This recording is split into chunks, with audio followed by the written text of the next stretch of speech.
भारत और नेपाल अपने border, culture और यहाँ तक कि फैमिलीज को भी शेयर करते हैं। लेकिन अब नेपाल एक नए दौर की ओर जा रहा है क्योंकि वहां एक नए यंग प्राइम मिनिस्टर इलेक्ट हुए हैं जो फॉरेन पॉलिसी के पुराने बैगेज को साथ लेकर नहीं चलेंगे। पढ़ते हैं कि इसका इंडिया और नेपाल के रिश्तों में क्या असर पड़ेगा। तो recently prime minister Narendra Modi और नेपाल के न्यूली इलेक्टेड प्राइम मिनिस्टर बलेन शाह के बीच फोन पे बातचीत हुई। ये बातचीत जब बलेन शाह वहां के नए प्राइम मिनिस्टर बन गए उसके बाद हुई, उनको कॉन्ग्रेचुलेट करने के लिए। दोनों लीडर ने कहा कि वो एक दूसरे के साथ कॉर्पोरेशन बढ़ाना चाहते हैं, अपनी टाइज को और स्ट्रेंथन करना चाहते हैं और इन दोनों देशों के बीच के जो रिश्ते हैं उसको एक नए फेज पे लाना चाहते हैं। सो इंडिया और नेपाल की जो टाइज है ये किस पे बेस्ड है? फैमिलियल बॉन्ड पे।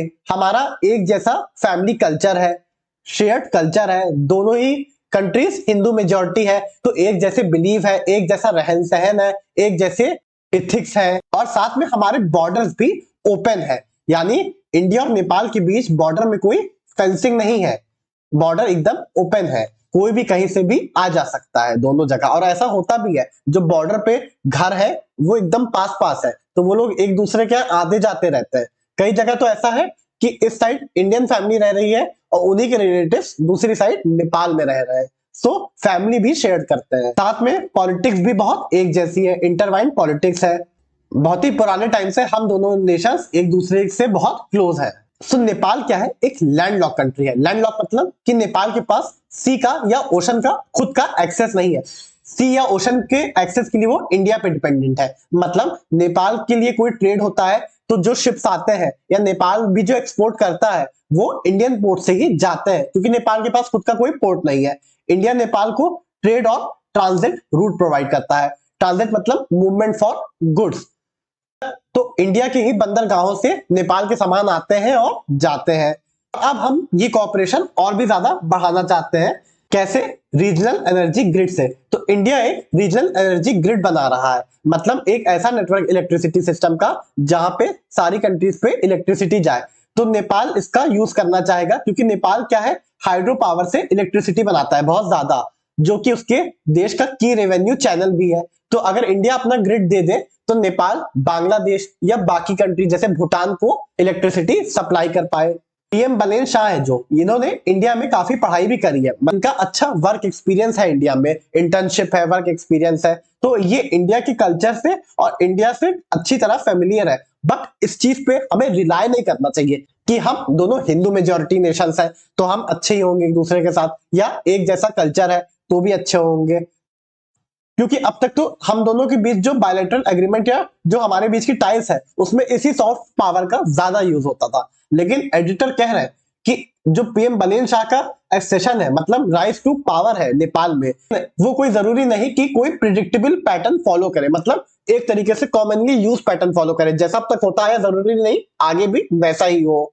अब क्या है, नेपाल में काफी नए यंग लीडर आए हैं तो जरूरी नहीं कि वही सेम पैटर्न फॉलो हो। दोनों देशों के बीच नए रिश्ते और फॉरेन पॉलिसी नई तरीके से आगे बढ़ सकती है। चार्ट मतलब डिटरमाइन या शेप। क्या है कि पीएम बलेन शाह बस 35 इयर्स के हैं और ये जेंजी लीडरशिप को रिप्रेजेंट करता है क्योंकि नेपाल में अभी बहुत मैसिव जेंजी प्रोटेस्ट भी हुआ था। उसी के चलते वहां पे जो ट्रेडिशनल लीडर थे, जो कि एक तरीके से हम कह सकते हैं अपर कास्ट के थे या जनरल थे, जैसे ब्राह्मण, क्षेत्री या पहाड़ी इलाइट, उनकी डोमिनेंस को खत्म किया और नेपाल की पॉलिटिक्स में ये मेजर अपटर्न है। तो इनका सोचने का तरीका भी जो ट्रेडिशनल नेपाल के लीडर्स का तरीका था जरूरी नहीं वैसा हो। के साथ ही ये नेपाल के पहले मधेसी लीडर है। मधेसी वहां पे एक कम्युनिटी है जो कि जिसकी काफी अंडर रिप्रेजेंटेशन है। तो ये एक ऐसी कम्युनिटी से आते हैं जो काफी अंडर रिप्रेजेंट है नेपाल में। ये जो नई लीडरशिप है ये पुराने पॉलिटिकल मूवमेंट से नहीं शेप हुई है। ये नहीं देखेंगे कि पहले के जमाने में इंडिया और नेपाल आपस में कैसे बात करते थे, एक दूसरे से क्या ट्रीटी करते थे। ये इनका दृष्टिकोण एकदम नया होगा, इनका पर्सपेक्टिव एकदम नया होगा फॉरेन पॉलिसी को लेके।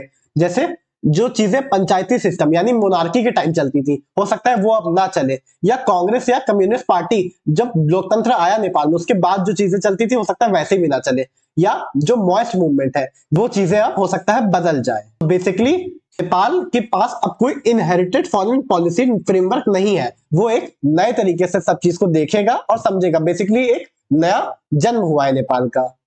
तो इंडिया को चाहिए कि वो नेपाल से रिलेशन स्ट्रांग करे, क्योंकि पॉलिसी अभी भी इवॉल्व हो रही है, पूरी तरह से फॉर्मलाइज नहीं हो गई है। ऐसा ना हो कि नेपाल ज्यादा क्लोज चाइना के चला जाए या यूएस के चला जाए। इसलिए तो यहाँ पे यही दिखा रहा है कि नेपाल को भी चाइना, यूएस और इंडिया के साथ अपनी टाइज को बैलेंस करना चाहिए, और उसकी जो ओवर आर्चिंग मतलब ओवरऑल रिलेशनशिप है इंडिया के साथ, वो अभी भी इवॉल्व हो रहा है। इंडिया ने भी नेपाल के लिए जो डेवलपमेंट असिस्टेंस होता है, मतलब हम भी नेपाल को पैसा देते हैं कि वो अपनी कंट्री में डेवलपमेंट का काम करवा सके, डैम बनवाए, उनके इलेक्ट्रिसिटी प्रोजेक्ट में मदद करते हैं, काफी सारा पैसा देते हैं कि नेपाल में भी ग्रोथ हो। ये तो इंडिया एक अच्छा काम करता है फॉरेन पॉलिसी के हिसाब से, लेकिन हमारे रिश्ते फिर भी कुछ चीजों को लेकर खराब है। जैसे नेपाल में कॉन्स्टिट्यूशनल चेंज आया था 2016 में, तो जिसमें मधेसी ग्रुप जो है, जो बॉर्डर पे रहता है नेपाल के खासतौर से, उसको काफी अंडर रिप्रेजेंट किया गया था। तो इंडिया ने इस चीज का विरोध किया था, इंडिया मधेसी लोगों के साथ में खड़ा हो गया था। और बॉर्डर ब्लॉकेड, तो वैसे तो हमारे बॉर्डर ओपन है, पर 2016 में क्या हुआ था, जब इंडिया नेपाल को कुछ दवाएं भिजवा रहा था, तब बॉर्डर पे मधेसी लोगों ने काफी प्रोटेस्ट किया था, जिसकी वजह से ब्लॉक हो गया था बॉर्डर। तो इंडिया दवाएं नहीं पहुंचा पाया, लेकिन नेपाल ने इसको उल्टी तरह से कहा। नेपाल ने कहा कि इंडिया ने बॉर्डर को ब्लॉक कर दिया। साथ में टेरिटोरियल डिस्प्यूट, चाइना को खुश करने के लिए पुराने नेपाल के जो पीएम है केपी ओली, उन्होंने लिपू लेक और काला पानी, जो उत्तराखंड के दो डिस्ट्रिक्ट है, उसको अपना हिस्सा बताया। तो इसको चलते भी रिलेशन काफी खराब हुए। अब ये जो नए जेनजी लीडर है पलेन शाह, ये जाने ही जाते हैं अपने ओवर्ट नेशनलिज्म की वजह से, मतलब क्लियरली विजिबल नेशनलिज्म की वजह से। ये इंडिया की हेगमोनी को अपोज करते हैं, मतलब इंडिया की डोमिनेंस को अपोज करते हैं। यूजुअली नेपाल को ऐसा लगता है कि इंडिया क्या है, बहुत डोमिनेंस दिखा रहा है, जबकि ऐसा है नहीं। लेकिन अब उन्हें लगता है कि इंडिया काफी डोमिनेंट प्लेयर है, तो वो कहते हैं कि हम भी एक अलग इंडिपेंडेंट सोवरेन स्टेट है और हम किसी की डोमिनेंस में नहीं आएंगे। ये सब जब बलेन शाह काठमांडू के मेयर बने थे 2022 में, तब उन्होंने काफी इस तरह की बातें कही थी। और साथ में उन्होंने आते ही एक मैप रिलीज किया जो कि ग्रेटर नेपाल का है। तो ग्रेटर नेपाल का मैप जब उन्होंने रिलीज किया, तो इसमें क्या हुआ, नेपाल के साथ साथ उन्होंने कुछ हिस्सा बिहार का भी नेपाल में मान लिया। उससे इंडिया काफी चिंतित हो गया कि बिना वजह के रिश्ते खराब करने की बात है।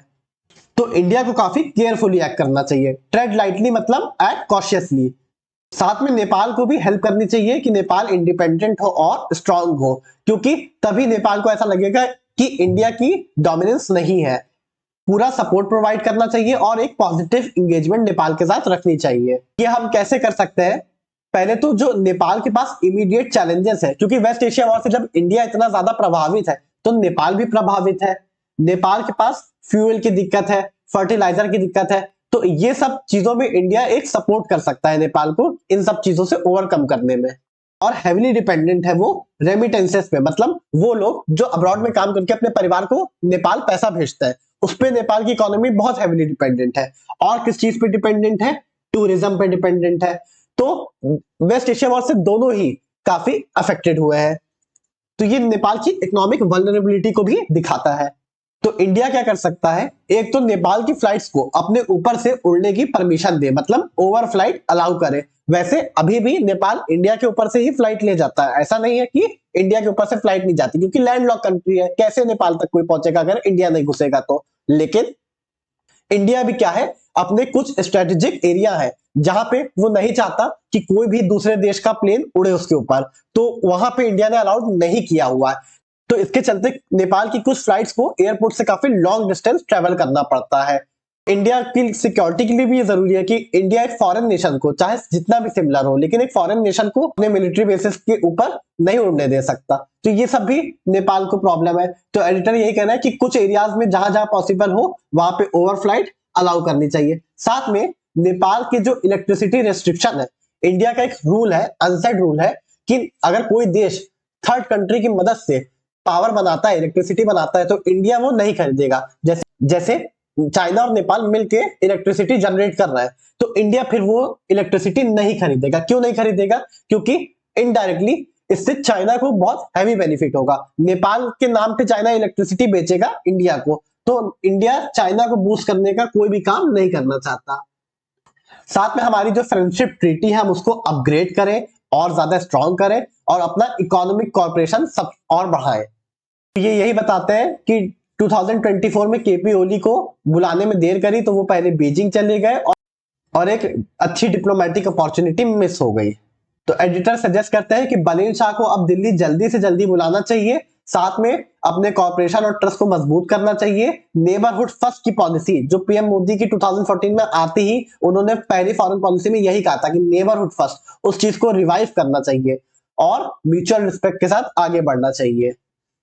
इंडिया और नेपाल की जो टाइज है अब एक टर्निंग पॉइंट पे है, मतलब नेपाल में कुछ एकदम नया हो रहा है। तो डिपेंड करता है कि फ्यूचर आगे कैसा रहेगा हमारे आज के एक्शन पे। न्यू लीडरशिप है तो जरूरी नहीं कि बुरा ही हो, नई अपॉर्चुनिटीज भी दिखाता है। हमें जरूरत है एक दूसरे के प्रति सेंसिटिविटी रखने की, स्ट्रेटेजिक एंगेजमेंट करने की और साउथ एशिया को और स्ट्रांग बनाने की through corporation. So find its feet मतलब become stable in a new role, ये नेपाल के नए पीएम के लिए कहा गया है। ट्रेड लाइटली मतलब एक्ट कॉशियसली। रेमिटेंस मतलब money sent home by worker abroad. Overflight मतलब permission to fly over another country. Transit मतलब movement for good. Well worn मतलब कॉमनली यूज या फेमिलियर पैटर्न। ओवर्ट मतलब क्लियरली विजिबल। एनर्जी ग्रिड मतलब network connecting electricity system. Channel मतलब pathway. Ascension मतलब rise to power. Chart मतलब determine या shape. Overarching is overall या कवरिंग एवरीथिंग। अपटर्न्स मतलब मेजर चेंज या डिसरप्शन।